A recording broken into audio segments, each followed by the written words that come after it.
On today's Live Daily News, a drunk car thief gets busted at the Dunbar East, a crash causes chaos near the South Bryant Walmart, and more information from last week's jury trial. Plus, Gus Clemens and Joe Hyde talk politics and enjoy a glass of wine. All that plus more.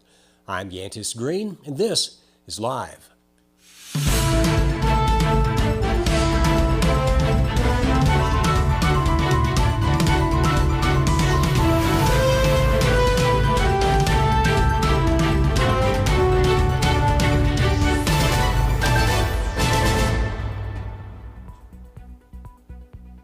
But first, spring break is here, and what better way to spend it than at the Penny Bar and Grill. All week long, they will have specials, including $3.50 on domestic rockets all day long today, dollar wells on Thursday, and a huge St. Patrick's Day party featuring Hayden McBride on Friday. The Penny Tap House is the place to go if you're looking for some fun. They're located at 2412 College Hills Boulevard. We'll see you there. And we'll start the show off with some strange news coming out of East San Angelo. This morning around 6 o'clock, officers with the police department were alerted to a stolen vehicle from the Jack's convenience store there on Harris and Bryant. Moments later, that stolen car was driving down Pulliam Street, and then later that stolen car was located at the Dunbar East Motel and Restaurant. Though the perpetrator didn't stay for breakfast, 35-year-old Dustin Duffy was arrested by police for the car theft, evading arrest, and public intoxication. He remains in jail as of this afternoon. Police were also busy this morning on South Bryant after a two-vehicle crash pretty much shut down that busy intersection in front of Walmart. At around 11:30 this morning, San Angelo police, firefighters, and EMS were dispatched to South Bryant and Town & Country Drive for the report of a two-car crash. As a result of the crash, one driver was taken to the hospital, but those injuries didn't seem too serious. As for citations, San Angelo police officers on the scene said they had conflicting statements from both drivers, so no citations were issued there. During the cleanup, some drivers drove through the crash scene with no regard for first responders. So remember, if you see a crash, don't rubberneck, pay attention, and read it on San Angelo Live when you get home. And last week, we kept you up to date every day with the Park 2400 murder trial of Jose Angel Trevino. Things didn't change over the weekend either, as the jury continued to deliberate from Friday into Saturday morning. And after 8 hours of deliberation, as we reported, the jury came back with a not guilty verdict on all counts, including the murder charge. District Attorney John Best prosecuted the case. In a statement after the trial that was released today, he said he was disappointed in the jury's decision, but thanked them for their time and effort. Now Trevino's murder charge will be dropped. However, he still remains in the Tom Green County Jail on a parole violation. For weather this week, expect everything from sun and wind and cool temperatures and even a little rain in places.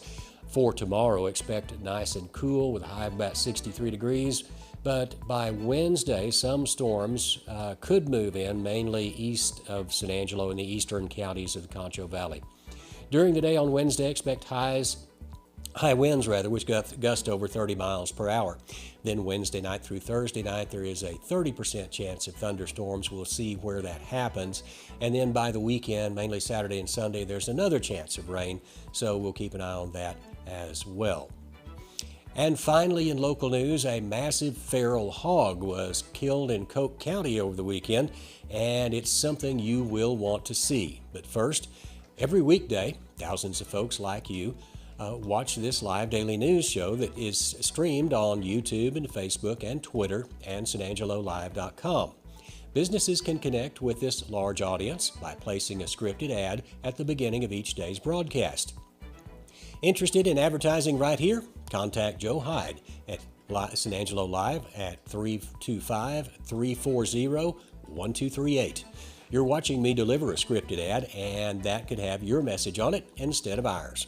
Call Joe at 325-340-1238 or email him at joehyde@sanangelolive.com. And Matt Trammell will be back with the story of the day.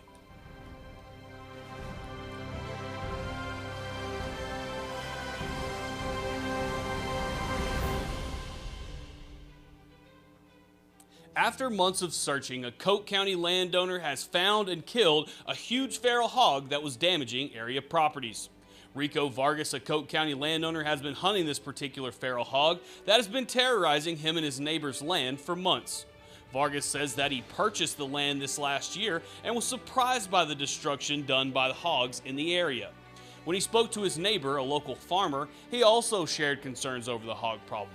Game cameras were set up, and what was on them surprised the two. The massive hog on your screen came from that game camera footage. This shot intrigued Vargas and his cousin, Chris Suarez, to hunt down the monster. Fast forward 3 months later, and the job would be complete. That was of this Saturday. The nearly 300-pound monster took 3 shots with a rifle before he dropped. A kill this impressive always has a good backstory, and because of that, it's the biggest story of the day. We all know it's super hard to find Super Duties. They are few and far between, but right now you can actually find a great selection at Jim Bass, and it's perfect because it's Truck Month. So why not take advantage of the Ford factory incentives and our great selections and make it the place to buy your next truck. Jim Bass Cars and Trucks, Houston Hardin Road, or 24/7 at bassbunch.com.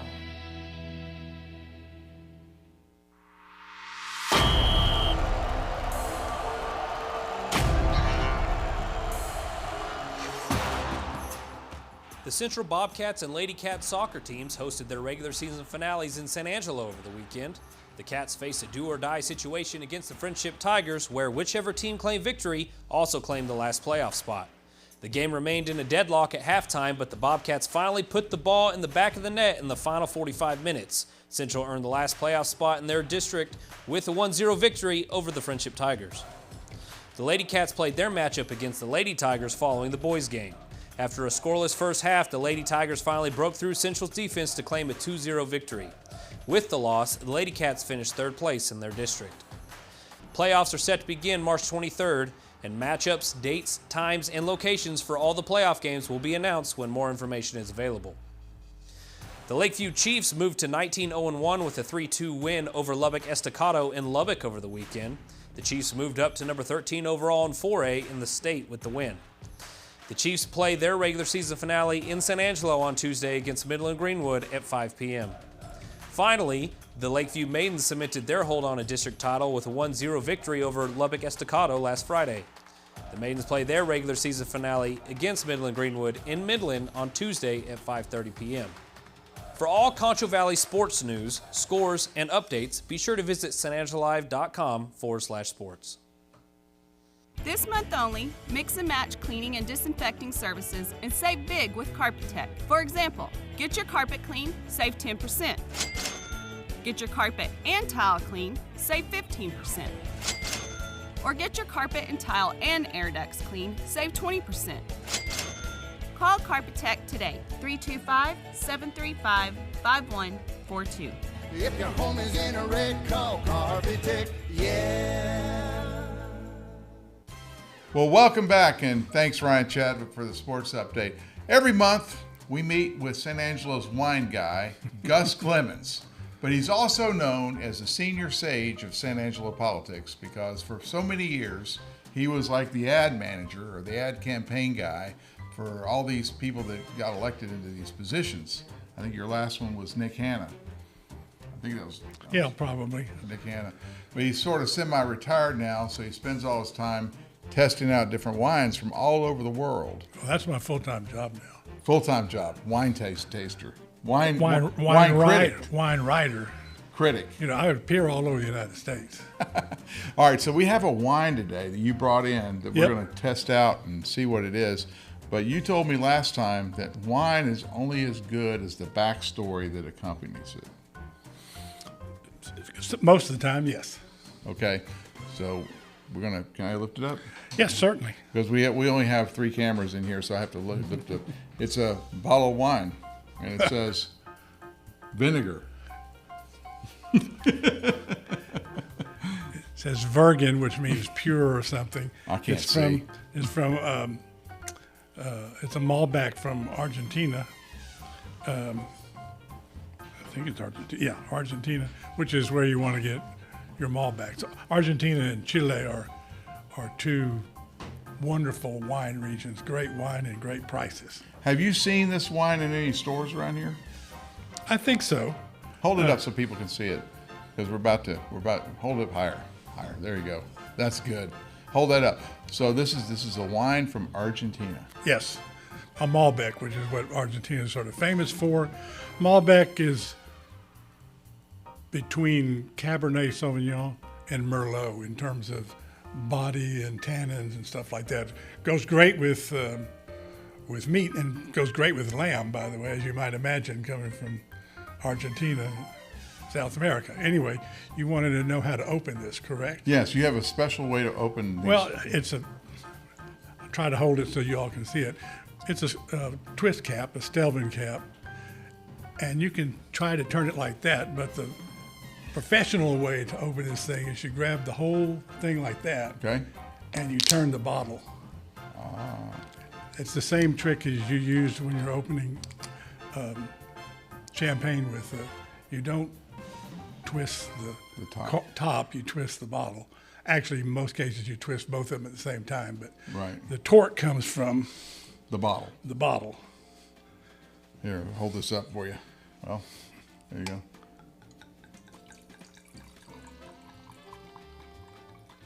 So the Aggie in me is going to ask, what's the alcohol content? Probably about, I don't have my glasses on, probably about 14.5. 14.5. So pretty average. 14.5. Yeah. Average for a red wine, like a Malbec. Your wine's going to be, typically white wine is going to be 10 to 12.5 or 13, and red wine is going to be 12 to, some Zinfandels could be 16. Okay, so when I smell this, it smells fruity. Good, Joe. Am I good? Yeah. I guess it should smell fruity because it's wine. Wine. It came from a fruit, yes. Okay, it smells fruitier than most wine, not a sour grape. No. I mean, these are plastic glasses for the bag that carries them around. It's a picnic kit that I got. Right. So it's not optimum for... and it comes with napkins like this. Yes. Yeah. And a neat carrying case that keeps 3 bottles chilled if they're chilled. Okay.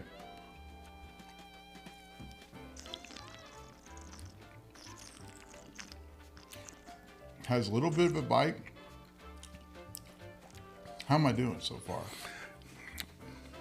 I said Keep it's going. Fruity and has a bite. Yeah. A little bit of a biting aftertaste to it. Cherry, plum. That's what I'm getting on the palate. I'm not getting much nose because this thing is cup. It's not really built for smelling it.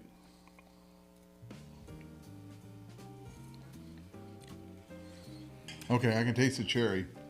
Not sure about the plum though, but you're the Well, wine guy, Everybody tastes differently. right? If you look at even the top reviewers reviewing the same wine, they don't come out with exactly the same descriptions. I mean, they're similar, but you can be pretty confident that if it's a red wine, you can say cherries, plums, raspberries, strawberries. So you just pull out these fruit names and you can sound like you're real sophisticated. You try to. I'm going to remember plum. Tastes like a little plum. There's actually a science to it. There's no cherries and no plums in here, Right. but there are the chemical compounds that the chemistry of the plum can be mimicked in the wine. In other words, During the fermentation. it's more like plums and cherries and wine all have the same molecular deal that gives you the taste. So Gotcha. that's where the various tastes come in. And then the other thing that influences it, and I don't catch much of it in here, the other flavor influencer is if you use oak barrels. Because oak gives you oak tannins. It gives you vanilla. It's where you get the chocolate flavors from the char on the barrel. And then there's some other subtler things. If it's whole berry fermentation, which means that the whole cluster, it means that not only is it the grapes, the grape juice, but it's the stems and the seeds, and that all ferments together, and that adds certain characteristics to the wine. Okay, so while we're talking about Virgin wine, that's the name of this company.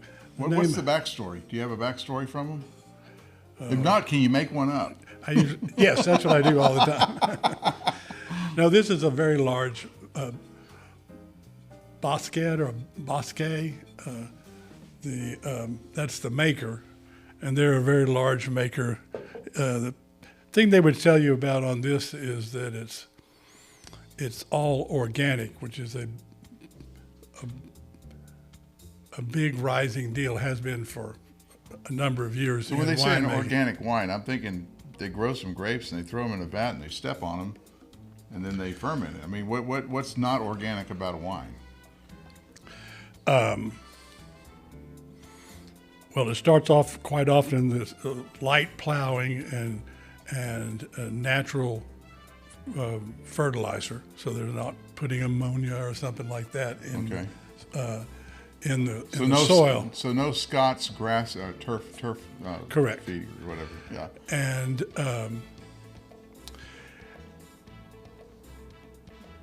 then when it gets into the winery, most of the people doing organic are also doing what's called minimal intervention. What they want to get is as good a grape as they possibly can get, and then make it in the winery without having to do all the bells and whistles and tricks that have to be done on your cheap wine. Cheap wine, you're going to get a lot of oak. They're going to add things like, there's this grape concentrate, and they'll tart it all up. I got you. So it really is just grapes. They're not putting any additives in it. Maybe pesticides also. They're probably no pesticides. No. Right. The organic and the certified people, it's a whole philosophy of grape growing that is taken hold basically all over the world. Mm-hmm. But Chile and Argentina are two major ones. And it not only involves how we grow the grapes and how we play with what we do with the wine, it also is how do we take care of our workers. So many of the South American workers' houses are supplied by the winemaker. Mm-hmm. That's a big deal in wine country, California, for instance. Because real estate's so expensive, they probably couldn't afford to live in California.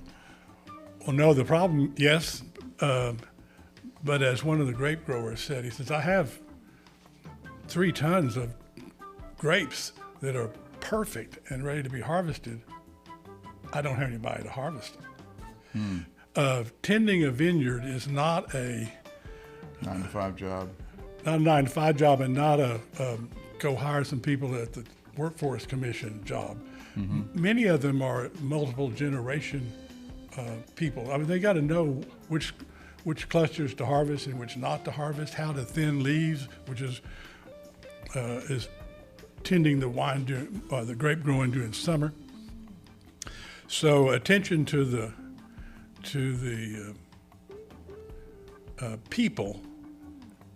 It's attention to the vines to treat them right, and attention to the people to treat them right. Mm-hmm. Like I said, it's a skill, so that it's one of the issues that came up with the whole immigration deal is a lot of those skilled people come from Mexico. Right. And then there are farm workers, and there's special visas for that, right? Well, There used to be. there used to be. But not only that, they will come, they're from Mexico.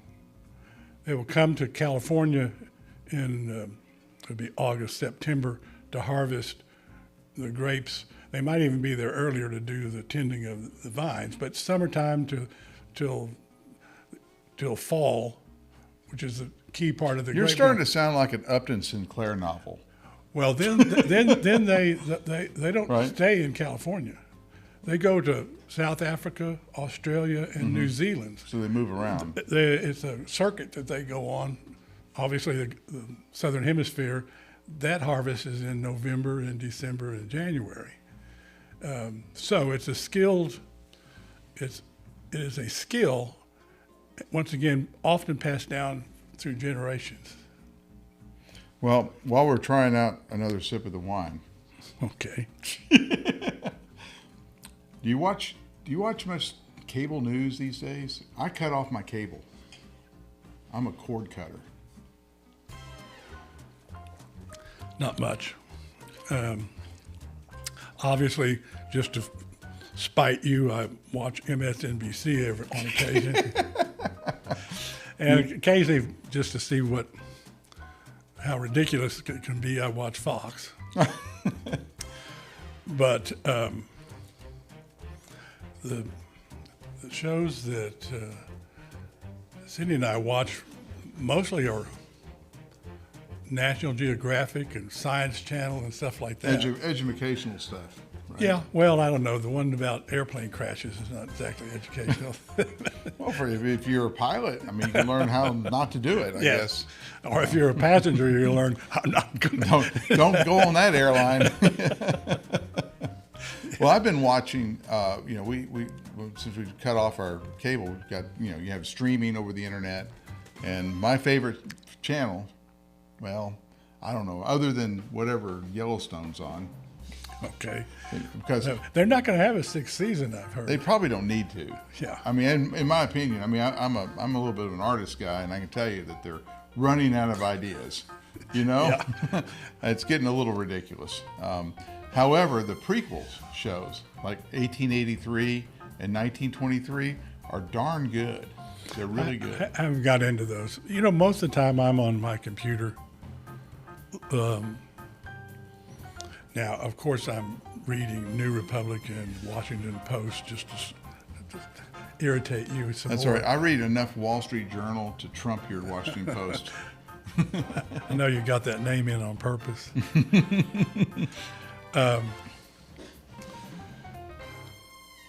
But the majority of my time, I literally am researching the wine and stuff. Because if you get my newsletter or my Facebook page. And you're on Substack, which is by the way, that's kind of a free speech platform that doesn't necessarily censor conservatives. So I'm glad you're on Substack supporting free speech. Yes, of course, I've supported free speech all my life.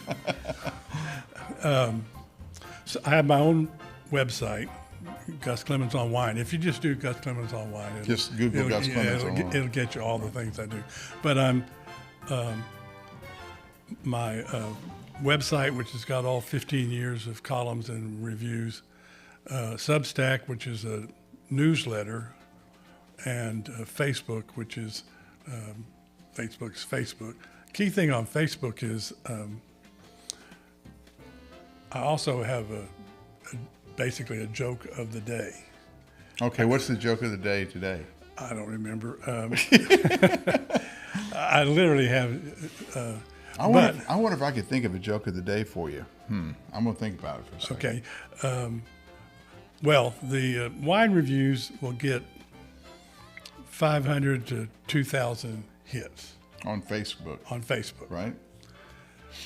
The joke of the day has gotten as many as 28,000 hits on that single joke. So that tells you where So my audience it gets the same engagement as a crash on Sherwood Way. Probably, yeah. So that's what we need to say. Your jokes are like a crash on Sherwood Way. Well, Sure, Joe. Whatever you want to. All right, I got a joke for you. Okay. What did Tarzan say when he saw the elephants run over the hill? Okay. What did he say? You have no idea? No. I mean, it's Tarzan. What would Okay. you say if you were Tarzan and you saw elephants coming at you running over the hill? Oh, well, now you're telling me they're coming at me. Yeah, they're coming at you. They're running. No, he's looking for. No, they're coming over the hill toward him. Okay. I'd say run away to Jane. Nope. He says, "Oh look, here come elephants over the hill." Oh, brilliant. All right, wait. I got. The last joke that was given was on Gus Clemens Online was, what do you call a Star Wars droid that takes the long way around? What do you call a Star Wars droid that takes the long way around? R2 detour. Well, it's not even that much better than my Tarzan joke. Well, it didn't have to be. This is easy competition going on here. All right, so what did Tarzan say when he saw the elephants running over the hill, but they were wearing sunglasses? Here come the elephants running over the hill with sunglasses. Yes! Okay. Yes! It worked. You know, you're smarter than most, because most people say, I don't know. But, all right, so back to the other thing besides the Yellowstone channel, I think it's Paramount Plus. The Fox Nation gave veterans a free subscription to Fox Nation's streaming service. Okay. And one of the things that I watch on that's really good is Tucker Carlson has Tucker Carlson Today. Like when he's on Fox News, when you're watching the competition, it's Tucker Carlson Tonight, and it's very, I mean, they're very long, but they're abbreviated. But these Tucker Carlson Todays are long form interviews with really interesting people that may or may not agree with Tucker on everything. So they're really, really interesting. But one of the things that I've been fascinated with has been Tucker Carlson's exposure, shining light on the January 6th investigations by showing those videos. We're talking about Tucker Carlson. I need another glass of wine. But I think he's really smart. I wish I could, have those quirky things like he does. Like he laughs at himself a lot. I can't do that. Well, I think it's interesting what's been revealed about how he really feels about Donald Trump and stuff like that from the Dominion. From his text messages? Yeah. Yeah. I think I would agree with Tucker Carlson on those text messages. I mean, I wouldn't. And watching him, I didn't feel that he was giving me any other indication. That Trump's an idiot? Well, I mean, I wouldn't argue with that. I mean, I don't believe that the election was honest, okay? For whatever reason, I still don't believe that. However, when Sidney Powell, announces that she's going to release the Kraken, and then she turns in this lawsuit with the name of the court misspelled on it, I'm kind of going to air cigarette going, who is in charge of this stuff? I mean, there's a certain amount of competency that I think even conservative Republicans would kind of demand, and that wasn't given there. So I will agree with Tucker Carlson on his assessment that a lot of that was kooky. Yep. Well, we agree on something. But at the same time, like the January 6th thing, you know how people spin things. It's politics. They spin it as like it's an armed insurrection and everything. I didn't like it because, those are the institutions that I revere. I'm a military veteran. And I fought for my country, and I don't like, ragamuffins running around my Capitol building, stealing muffins. You hear that? So the QAnon shaman says in his, he was speaking with, I don't know, some MSNBC, for me it was on 60 Minutes, and he said that he prevented someone from stealing muffins from the break room in the Capitol. Oh, I'm sure that's the reason he was there with his spear and his little horn and steel. All I know is I watched it real time, and I listened to the people of both parties talk about how frightened they were and how dangerous it was. I've listened to the law enforcement officers talk about what danger they were in and how they got beat up. So Tucker Carlson, whatever his name is, can cherry pick the 40 hours or so of video and try to build a different narrative, but no one. Everybody who saw it in real time. Well, we saw what was out there in real time, but a lot of the things, you know, were taken down by social media. So you didn't see a lot of people didn't see a lot of things, like, you know, Trump calling for peace at about 4 o'clock in the afternoon. Yeah, I was gonna say 3 hours later. Yeah, right. But a lot of people didn't even know that happened because Twitter took it down within, I don't know, minutes of it going up. And so I think Tucker's shining light on what actually happened. I mean, in his video, the Capitol Police are leading this QAnon shaman guy around the Capitol. He's going by, you know, lots and lots of police, are like more police in the frame than, you know, January 6th protesters. But I've also heard the police talk about that, and they said they knew they couldn't enforce things. I mean, they were completely outnumbered. And look what happened. The one woman that tried to break through the glass and enter the House chamber got killed. I know. She's the only person that got shot. Well, the point is that now she's a martyr to that cause. And I go, well, and what you're saying is the cops should have started taking down everybody? No, I don't agree with that. Well, I think that if you're going to send a guy to jail for 4 years, I think that video evidence should have been available to his defense attorney, which I understand it wasn't. And he pled guilty. Well, yeah, he pled guilty, but you know, the defense or the offense, the prosecutors, the federal prosecutors had more information that they didn't share with the defense attorney. Now, in your earlier life as a classical liberal, just like me, you would have said that was not very good, I guess, rendering of due process. That if you have exculpatory evidence that's withheld, I don't think if there was such evidence, they shouldn't have withheld it. I'll agree with you there. But he pled guilty. I mean, you know, he pled guilty knowing he had no, I mean, it's a federal court case. You know, he had no hope. Okay.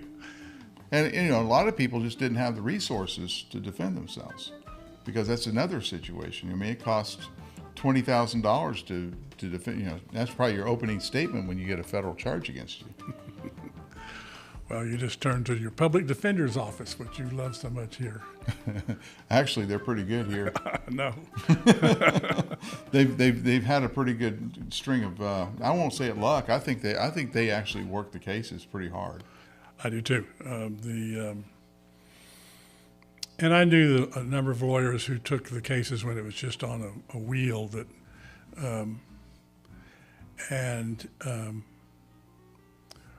when you're just called in to do a case because it's your turn, and you're going to get paid $500 or whatever the base thing was, it's hard to get excited about it when you've got 3 other clients that are paying you thousands of dollars to get them off their drunk driving. All you have are public defender cases because you're a starting out attorney and you're going to be overwhelmed.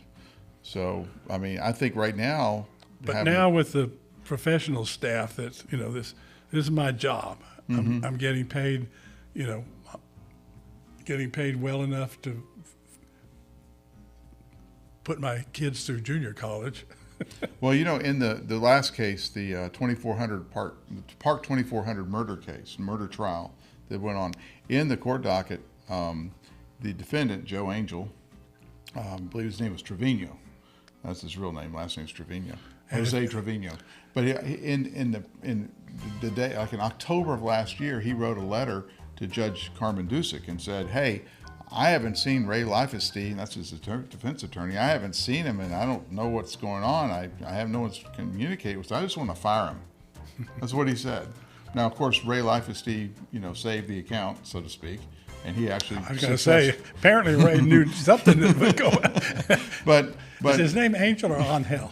Angel. It's Joe Angel. That's the slang, street slang for his name. But his real name is Jose Trevino. Okay. So.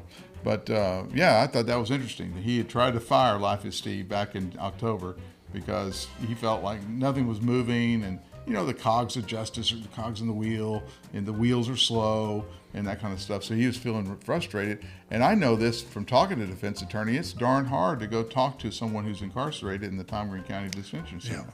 Yeah. You know? So I know there's a a natural barrier there that makes it harder to meet with your clients there. So, Well, that's I would tell you that I've your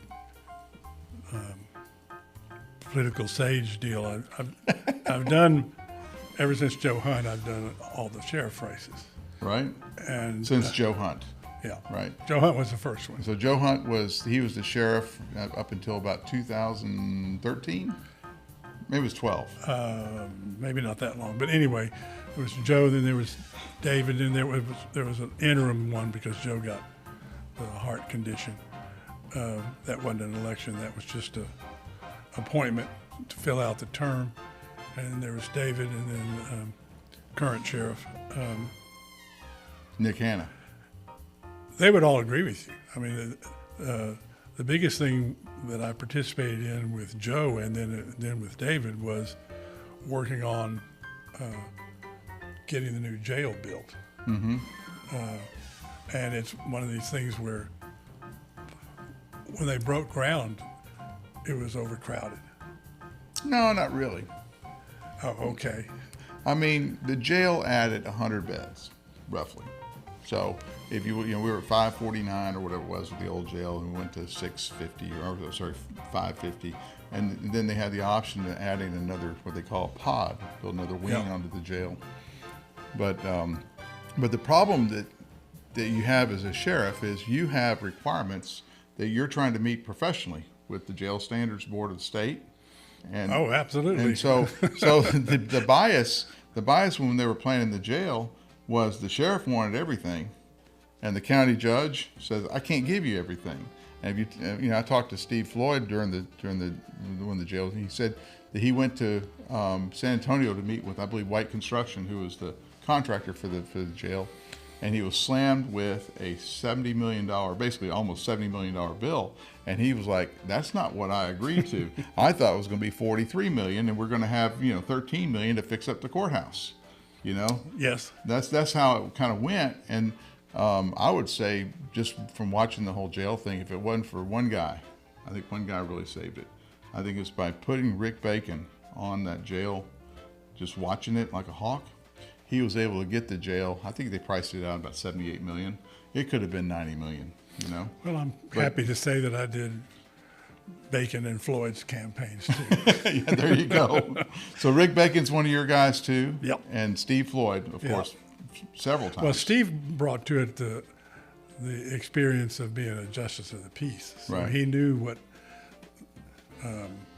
He'd groveled before the old county Right. judge, and then he became a county commissioner. Well, I also did Mike Brown's campaign, so Yeah. you're talking about clients.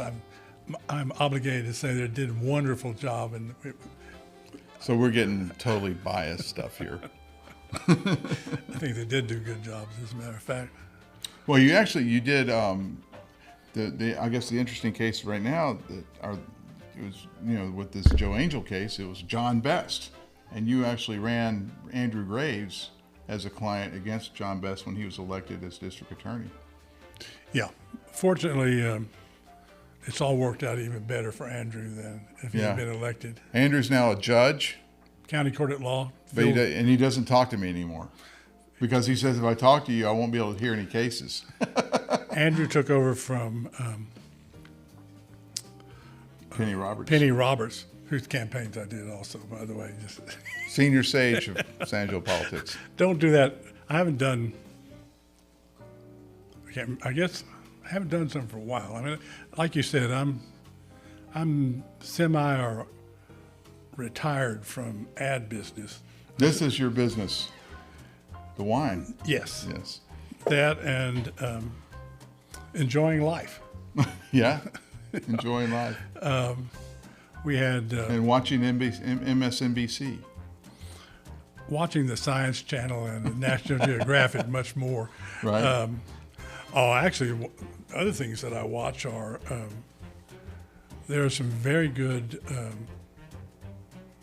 wine shows. Some of them you have to even pay for, a streaming deal.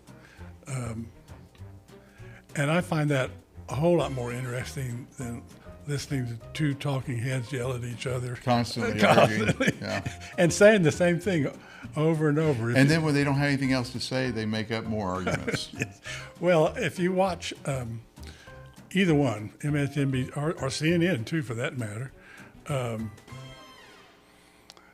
I have a tiny bit of prejudice pro CNN since my brother-in-law is an executive at CNN. There's your problem right there. Ladies and gentlemen, he's got blood in it. Well, well, Bruce is in the crunches the Nielsen numbers and things like that. He's not involved in the. So he didn't have to count very high. I mean, it's CNN. Yeah. Well, now it's not just CNN. CNN's part of something else now, like Disney, or I don't know which one is. I mean, he still worked at CNN for the most part, but there's no. It's long gone. Turner. Yeah.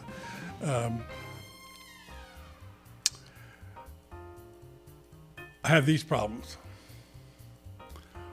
One is every hour they go and repeat everything again with somebody, a new talking head. Mm-hmm. Quite often the same people. Same content, just different faces. Yeah.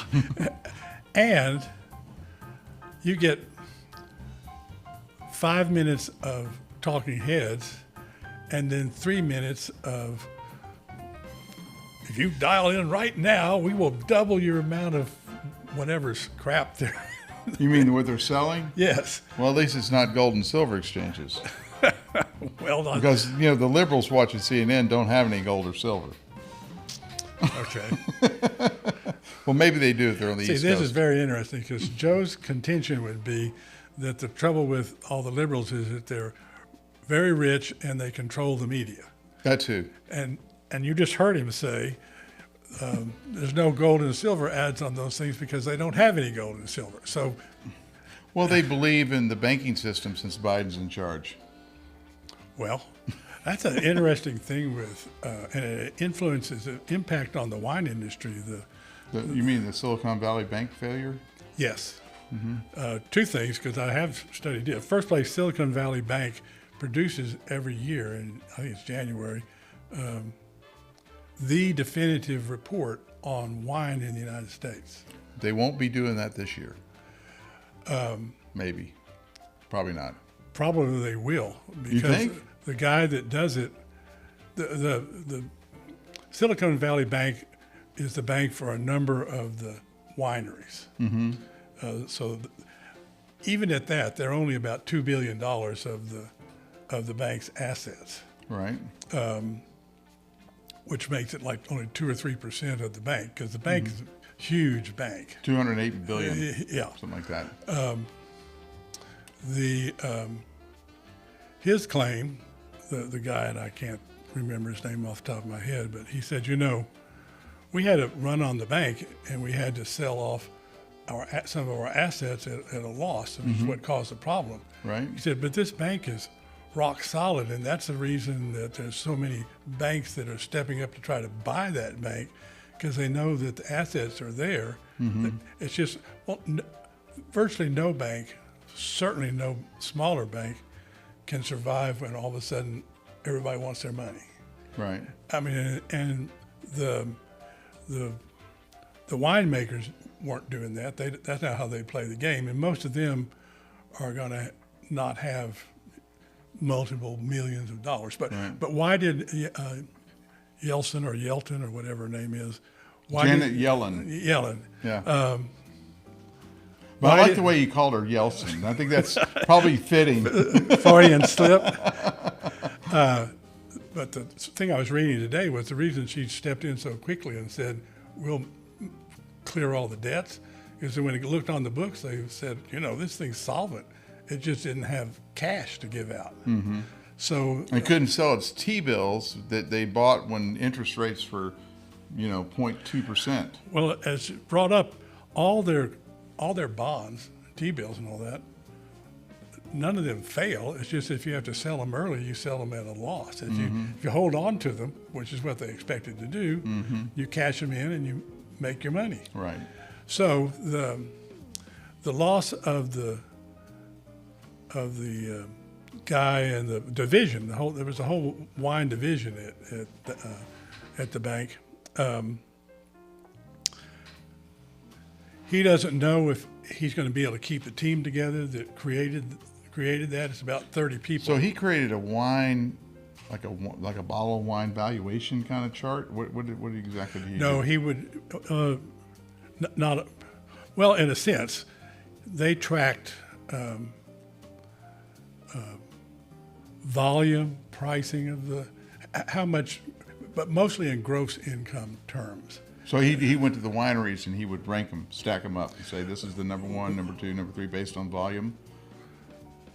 He would report on the industry as a whole, and could tell you, okay, Treasury Wine Estates is third biggest now and stuff.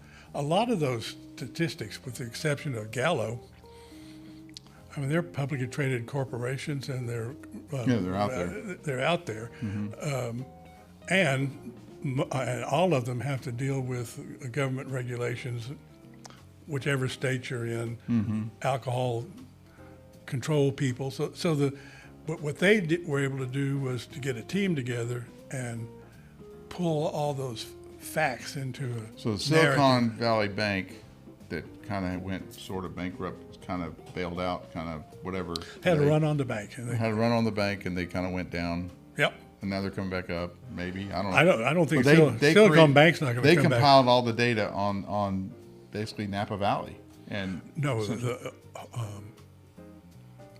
everything. All the United States, I'm positive about, because that's usually what I was interested in. So they had Messinahoff in there. Yeah. Or if they didn't have Messinahoff, they had Texas. Right. They probably had. They didn't get so granular in their reports. That may be available if paid them money. Paid them money, but the one that went out for free. Help bail them out. the one that was published went out for free was pretty much of a big picture, not a single sheet deal at all. Right. And I've written numbers of columns and stuff based on the data that they produced. So if this bank doesn't come back to life, you may have to cut down on the number of columns. No, that's not going to happen. You'll find something else to write I'll about. find something else to write about. Joe Hyde's poor taste in wine. Go Ernest and Julio. Yeah. Well.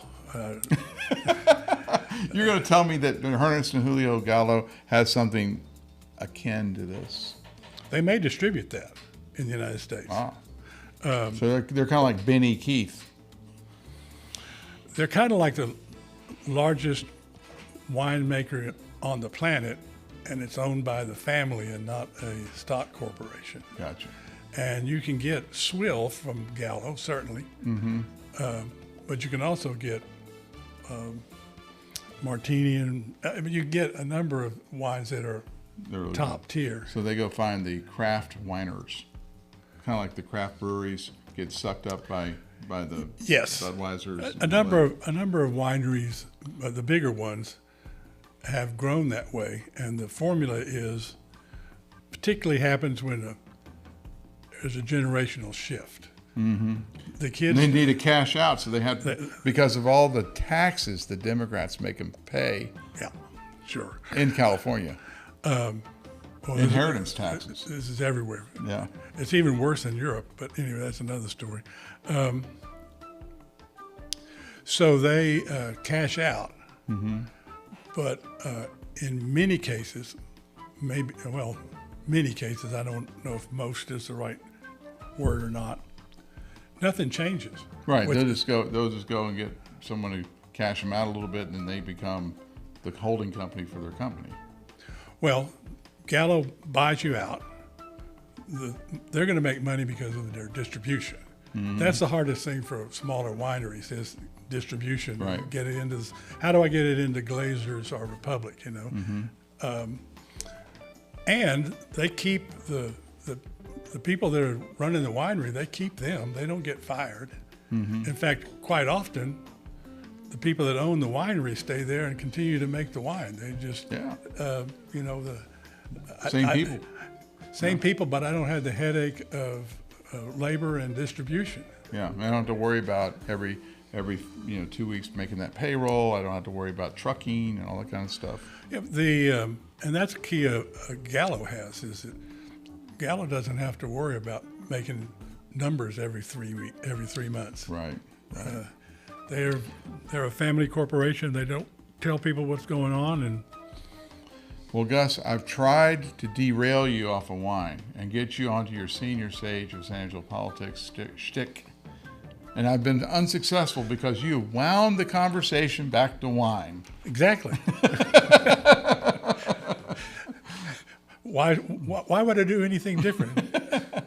Anyway, thank you for coming on our show today. Okay. This is our once-a-month thing. Gus Clemens, the wine guy. That's what I'm going to say. You can look up Gus Clemens on Google. Subscribe to his Substack. Every time he drinks a bottle of wine, he writes a 45,000-word dissertation on it. It's Gus Clemens on wine, and like my columns, the reviews are 425 words or less. Actually, I learned from this guy on how to write shorter because, even though I write long, I wrote a lot longer before I listened to this guy.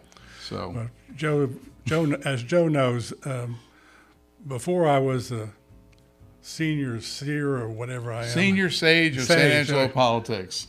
I worked for Rupert Murdoch as a tabloid. Oh my goodness! No, don't start. editor. Don't start that because everyone accuses me of being tabloid, and I'm not tabloid. Joe, when you came here, you came and talked to me and said, "I understand you were a tabloid guy. Tell me everything I need to know." All right, we're not going there. Anyway, if it bleeds, it leads. That was the first thing I told him. Back to you guys in the studio. When it comes to unique pieces you can't find anywhere else, Concho's Diamonds and Coins is your one-stop shop. With over 24 years in the diamond and coin industry, Concho's Diamonds and Coins is West Texas's choice for diamonds, jewelry, coins, silver, and gold. Owner Bill Concho stands by his work and offers free consultations, including estate jewelry. Don't just trust anyone with your valuables. Come see the staff at Concho's at 1016 West Beauregard in San Angelo. And that's it for news, weather, and sports. Be sure and join us tomorrow. We will have the Tuesday edition of the show. And until then, for San Angelo Live, I'm Yantis Green.